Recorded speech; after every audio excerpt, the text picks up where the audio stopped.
Sekarang Anda mencoba beralih ke pembahasan tentang keilahian Kristus. Padahal itu bukan topiknya. Biar saya, demi dunia imajiner ini. Mari kita anggap Yesus bukanlah Tuhan, demi percakapan ini. Buktikan dia adalah seorang Muslim. Karena dia berserah diri kepada satu Tuhan sebagai seorang nabi. Tuhan yang mana? Pencipta alam semesta. Dia menyebutnya siapa? Saya yakin istilah yang dia gunakan adalah Apakah Adonai? Tidak, dia tidak menggunakan itu. Apa istilah yang dia gunakan di dalam Alkitab? Dia menggunakan Abba. Sama sekali tidak. Apakah dia menggunakan Abba? Dengarlah hai Israel, Tuhan Allahmu adalah Tuhan yang Esa. Bagaimana Anda menyebutnya? Tunggu sebentar. Tunggu sebentar. Apakah dia menggunakan istilah Abba? Ya, dan kita sudah. Apa arti Abba? Artinya Bapa. Apakah itu seorang Muslim yang baik? Seperti yang saya katakan di. Apa Anda serius? Apakah kita berputar kembali? Berhenti mengulur waktu. Anda benar-benar pandai dalam hal ini Ya, ya? saya memang pandai. Ya, coba perhatikan ini. Dia adalah seorang Israel yang berbicara kepada orang-orang Israel dan orang Yahudi saat ini menggunakan istilah Bapa bukan untuk. Apakah mereka Muslim? Tidak, mereka Yahudi.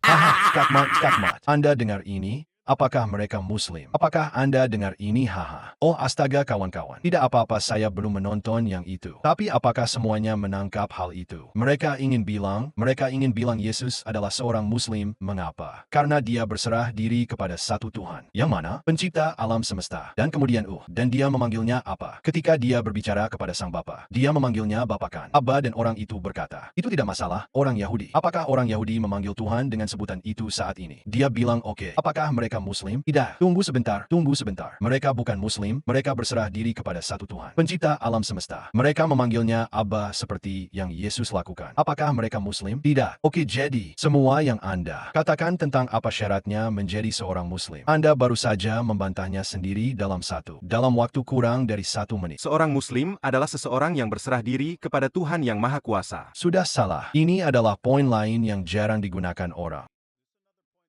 Orang-orang jarang menggunakan tanggapan ini ketika mereka mencoba membahas teknis dan berkata ya. Secara etimologis kata itu berarti seseorang yang berserah diri kepada Tuhan. Tidak, bukan begitu artinya. Itu berarti orang yang berserah diri, itu berarti penyerah diri. Jadi oleh karena itu siapapun yang berserah diri, bahkan jika dia seorang ateis, bahkan jika dia penyembah iblis dan dia berkata, saya berserah diri kepada setan, maka dia adalah seorang Muslim.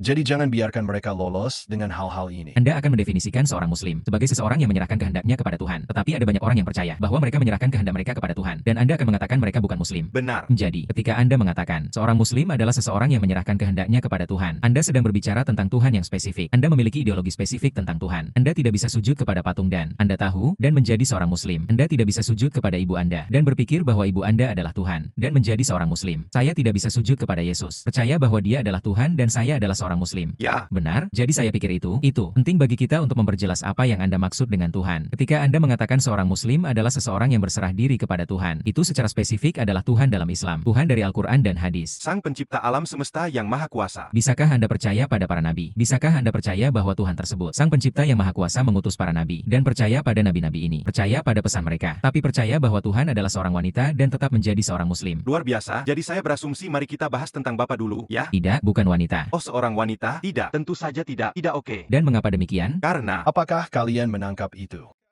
Hal penting untuk memperhatikan apa yang dilakukan Aferi di sini. Kita akan membiarkan dia beraksi di sini. Saya hanya ingin menyoroti pentingnya beberapa pertanyaan ini. Kan karena ini lagi-lagi orang ini menunjukkan bahwa tidak Muslim hanyalah seseorang yang berserah diri kepada pencipta alam semesta. Oke, jadi jika saya berserah diri kepada pencipta alam semesta, tapi saya percaya pencipta alam semesta adalah seorang wanita, apakah saya masih seorang Muslim? Tidak, ya Tuhan, tidak. Tidak bisa percaya itu. Oke, jadi arah utama yang Anda tuju adalah bahkan ketika mereka mengatakan berserah diri kepada Tuhan, mereka memaksudkannya dengan banyak hal dan coba tebak. Ketika Anda melihat apa yang benar-benar Yesus ajarkan dan lakukan, itu tidak sejalan dengan persyaratan mereka tentang apa itu seorang Muslim. Tapi mereka akan mengatakannya dengan cara yang sangat longgar dan samar ini. Tidak longgar seperti Muhammad setelah malam al-Zu. Tapi mereka hanya akan berkata, oh Anda tahu, itu hanya ini, bukan hanya itu. Hanya seseorang yang berserah diri kepada Tuhan, bukan hanya itu. Itu adalah seseorang yang berserah diri kepada Tuhan ini, dengan semua deskripsi ini, dan percaya pada semua hal ini, dan percaya pada semua nabi ini, dan percaya pada semua wahyu ini, dan percaya pada semua doktrin ini, dan seterusnya. Mereka tidak akan mengatakan itu dari awal. Anda harus memancing mereka untuk mengatakannya, karena itulah yang menghancurkan klaim mereka.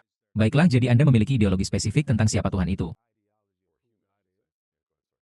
Jadi Anda memiliki teologi spesifik tentang siapa Tuhan itu. Anda harus percaya pada hal spesifik itu, ideologi spesifik itu, agar bisa menjadi seorang Muslim. Anda harus percaya bahwa Tuhan itu Esa, dan bukan ciptaan manusia, bukan berhala, bukan tumbuhan, bukan laki-laki, bukan perempuan manusia, bukan apapun. Bisakah Anda percaya bahwa dia, apapun di luar apa yang Al-Quran dan hadis katakan kepada Anda? Tidak. Tidak, Anda harus percaya kepada Tuhan seperti yang dijelaskan dalam nama tersebut.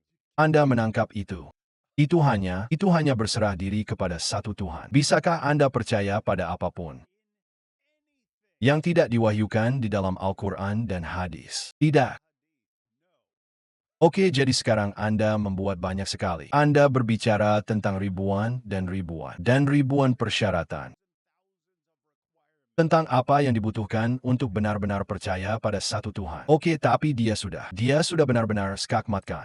Karena sekarang yang perlu Anda lakukan hanyalah menunjukkan bahwa Yesus mempercayai sesuatu yang bertentangan dengan Al-Quran dan hadis, yang mana bisa Anda lakukan sepanjang hari setiap hari. Biar saya beritahu Anda mengapa itu adalah masalah teologis. Dr. Nasser, karena satu, di buku Anda di bab 9, ayat 30 dikatakan bahwa, siapapun yang mengatakan bahwa Yesus adalah anak Allah, bahwa mereka dikutuk dan mereka meniru perkataan orang-orang yang kafir sebelum mereka.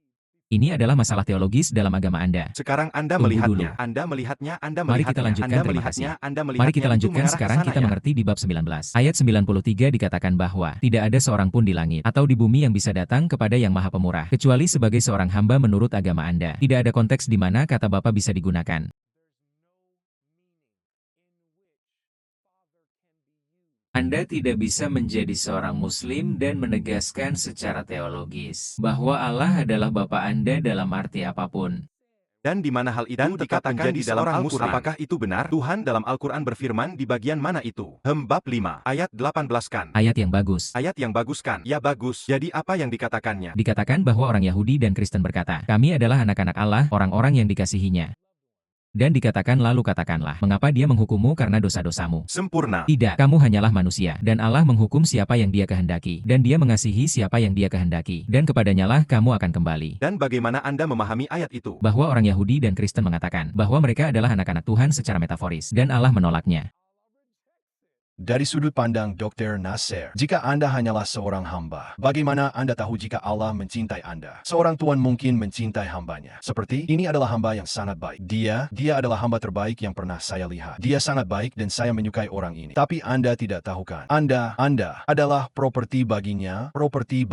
Jadi bagaimana Anda tahu? Apakah Anda cukup baik untuk layak mendapatkan cintanya? Ya, Anda tidak tahu. Orang tua secara otomatis mencintai anak-anaknya dan Anda pikir ada yang salah dengannya. Jika dia tidak begitu, jadi ketika orang Kristen dan Yahudi, jika kita adalah anak-anak Tuhan, kita sudah memandang diri kita dikasihi oleh Tuhan. Dan jika kita tersesat, orang tua tidak berhenti. Oh, astaga, anak saya baru saja berbuat salah lagi. Tidak mengerjakan PR-nya, saya rasa saya berhenti mencintainya sekarang. Dan mungkin nanti dia akan melakukan semua yang saya inginkan. Dan kemudian saya akan mulai mencintainya lagi.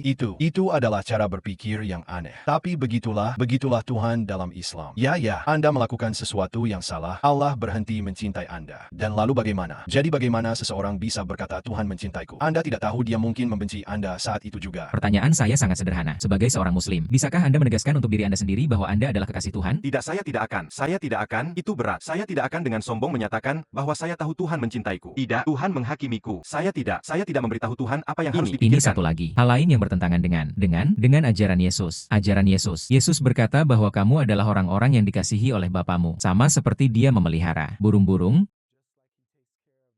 Sama seperti dia mendandani bunga bakung. Betapa jauh lebih berharganya kamu baginya daripada semua ini. Yesus mengatakan bahwa kita yang merupakan orang percaya, kita yang berada di dalam kerajaan, kita dikasihi oleh Tuhan. Ini adalah hal lain yang bertentangan antara teologi Muslim dan teologi Kristus. Itu benar-benar bertolak belakang, itu nomor satu. Hai kawan-kawan, poin besar di sana kan? Terima kasih, Aferi baru saja menunjukkan. Hei, topik kita di sini adalah apakah Yesus seorang Muslim? Apa yang baru saja Anda katakan tentang siapa yang Tuhan cintai dan tidak cintai? Dan ini dan itu, kita tidak bisa mengatakan ini dan itu. Sangat bertentangan dengan teologi Yesus. Jadi jika Anda mendapatkan, jika apa yang Anda katakan adalah teologi Islam, teologi Al-Quran, dan itu sangat bertentangan dengan apa yang Yesus ajarkan kepada kita. Bagaimana Anda bisa mengatakan dengan wajah datar bahwa Yesus adalah seorang Muslim? Bagaimana? Beritahu kami. Buatlah itu masuk akal kawan-kawan.